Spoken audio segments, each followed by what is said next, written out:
It's Tony Wright. Hello. FLCC AB Wright Ministries. This is the 90-day Bible study. We're on day 50 in the book of Isaiah, 14th chapter through the 28th chapter. This is actually our second day of reading in this book of Isaiah. So, moving. In this book of Isaiah, we're now in this third major unit of the book of Isaiah. It's called the book of burdens. And the word burden reflects the idea that consequences of sin are a burden that has to be endured by guilty nations. Isaiah is broken up into basically what's considered to be 10 units, and we're in the third major unit of that. Now, the chapters in this section have at least 13 of those burdens that we're talking about. And it consists of a series of prophetic revelations. Most of those revelations deal with the Gentile people. And there were similar forewarnings that we saw regarding Damascus and Assyria. And of course, we will see more in the later chapters. But by Isaiah placing this section, which is mostly negative, right after what we've just seen as a song of thanksgiving for a glorious future in our previous reading, Isaiah probably felt that this day of celebration was only going to happen if some of the adversaries of God's people had been brought low. So Isaiah had just straight out condemned placing trust in anything, or anyone for that matter, other than God, knowing that ultimately no nation was going to be able to provide salvation for Judah, because these nations still condemned before God themselves. So in this section, the complete foolishness of trusting in these doomed nations is highlighted. So in many ways, though, this section also extends themes that were introduced in the previous section. This section also stresses a few more things: the disastrous results of pride, the complete sovereignty of God over the affairs of men, and God's ability to fulfill his promise of providing a kingdom that's headed by a descendant of David. Boy. Now, without a doubt, though, judgment is also a major theme in this section. Now, Isaiah, he marked God's verdict against any worldly consideration that might instill a false sense of confidence for anybody. Isaiah, what he had concluded was that all the things that the world had to offer amount, in the final analysis, amounts to absolutely nothing.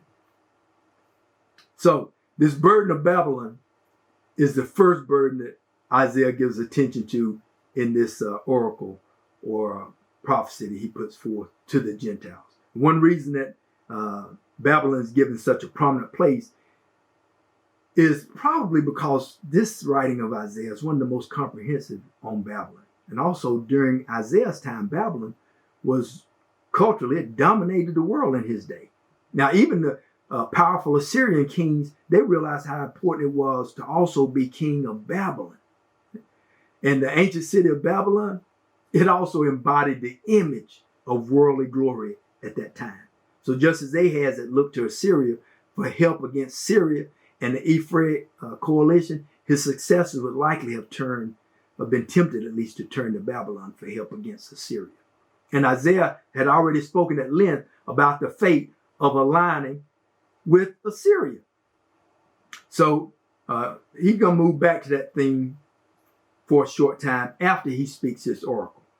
And Isaiah knew that Babylon, not Assyria, would be the power that was going to destroy Jerusalem. So Isaiah waited until around the 19th verse in this burden to signal that the opening verses of this unit had set an important framework and an important principle. And that is that God despises human pride, and it will be brought down. So all proud nations will one day share the same fate as Babylon. Now, the term holy war was used in describing the armies that Isaiah had seen attacking Babylon.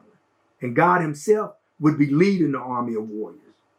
And these armies were set apart by God. And they would carry out God's holy judgment against this city of Babylon. This destruction of Babylon was considered the day of Yahweh, meaning it was the day of Yahweh's vindication. And this day of fear and flight would be a dark day, because there would be no escape from God's judgment. And the fall of Babylon was part of God's plan for his people. And he would do that with the assistance of other Gentile nations. God's people would once again settle into the land of Canaan with help from the Gentiles. Now the burden of Babylon concludes with God's intention for the two great Mesopotamian powers. First, he promised to completely cut off Babylon. And the Lord purposed to shatter Assyria in the mountains of Judah. Now Isaiah actually lived to see this prediction fulfilled when the armies of Sennacherib were destroyed while he was trying to overtake Judah. Isaiah then moved to the burdens of three neighboring nations, Philistia, Moab, and Damascus. The first of these oracles is dated in the year that Ahaz died, around 715 BC. Philistia was warned not to rejoice over the recent Assyrian setback because a worse viper, another Assyrian king, was about to arise and there would be no stragglers in his ranks. Now this reference is probably to the invasion of Sennacherib around 701 BC. The only place of refuge during this crisis would be Zion or Jerusalem. Moab wouldn't even be able to offer security to God's people in this coming crisis. Isaiah said that Moab would experience a devastating invasion and a cruel drought. And throughout the land, there would be wailing voices heard throughout. Isaiah, he next described the desperate petition of the Moabites in their distress. The fugitives of Moab would appeal to Judah to grant them refuge. And Isaiah stressed even the thought of Judah being a place of refuge.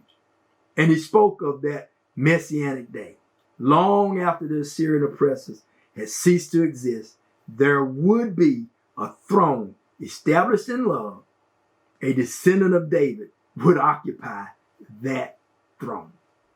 And he would rule over his kingdom in perfect justice and in perfect righteousness. And because of pride, Moab would experience the judgment of God. The great vineyards of their land would be trampled by the enemy. Moab, they would pray for deliverance in their pagan high places, but nothing, absolutely nothing would come of it. And after addressing Judah's two southern neighbors, Isaiah turned to the two northern neighbors, Damascus and Ephraim. Now, many in Judah would likely have eagerly joined this coalition of Damascus and Syria if King Ahaz had not refused to do so. And Isaiah, he continued to make the point that God's people were not to put their trust in alliances. Isaiah said that the great city of Damascus would shortly see desolation, and the well-fortified city of Ephraim, what we call Samaria, would also see destruction. Now, Isaiah's prophecy was fulfilled with the fall of Damascus to the Assyrians in 732 BC, around that time, and the destruction of Samaria by the same forces about 10 years later. Isaiah, he then followed in giving this prophecy a pattern that was used often when oracles were given to foreign nations. First, he spoke negatively of Egypt's confrontation with God. Then he spoke positively of Egypt's conversion to the worship of the living God. Now, as the threat of Assyria loomed larger and larger, leaders of Judah, they looked to the south, to Egypt, for assistance. And Isaiah first advised how God would expose the absolute weakness of everything that the world thought was so great about Egypt. This great land of the Pharaoh, it was going to be exposed as broken. God would first demonstrate that Egypt was religiously bankrupt. Egypt's idols, the practitioners of the occult, they would be helpless when God arrived in the cloud before them. And the country would be torn apart by internal civil war. Egypt would also become economically bankrupt because the mighty Nile, it was going to fail. And it would cause a collapse of agriculture, the fishing, and the textile industry. And then when Egypt would go under judgment, they would prove to be intellectually bankrupt as well. And even the highly regarded minds of Egyptian wisdom would be unable to explain all the calamities that they were enduring. Isaiah said they would be as confused as drunks and their advice would make the nation stagger with bewilderment. Now, it's in these verses that Isaiah foresaw the political history of Egypt all the way down to the time of Christ. Isaiah went on to prophesy Egypt's conversion to God in 5 paragraphs that started within that day. First, in that day, Egypt would come to recognize the hand of Yahweh in their national destiny. Even the mention of Judah, the people of God, would bring to mind Yahweh, and that would rekindle fear in their hearts. Second, in that day, many Egyptians, at least 5 cities anyway, would genuinely repent before God. But some, they would remain hardened in their sin. But the converted Egyptians would come to speak the language of Canaan, the language in which the true God was worshipped. They would speak truth, not falsehood, and they would swear allegiance to Yahweh. And these Egyptians, these believers, would become citizens in God's kingdom. Third, in that day, Egyptians would worship the Lord in sincerity and in truth. An altar to the Lord would be constructed in the midst of the land of Egypt. As true believers, though, the Egyptians would experience oppression by the enemies of the Lord. But God would send a Savior and a champion to deliver them. Fourth, in that day, Egypt will enjoy gospel tranquility. In Messiah's kingdom, former enemies would join together in peace.